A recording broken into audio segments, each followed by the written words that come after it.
Herzlich willkommen zu Franconian Western und ich habe ja auch ein gewisses Faible für offene Güterwagen und heute gibt es ein paar ganz besondere Stücke.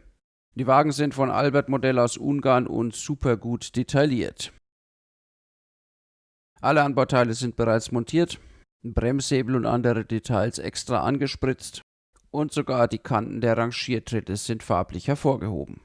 Wer also keinen Bedarf auf die als Fertigmodell getarnten Bausätze von Rocco hat oder wem die mangelnde Passgenauigkeit bei ECMI auf die Nerven geht, der sollte unbedingt mal einen Blick auf die Modelle von Albert werfen.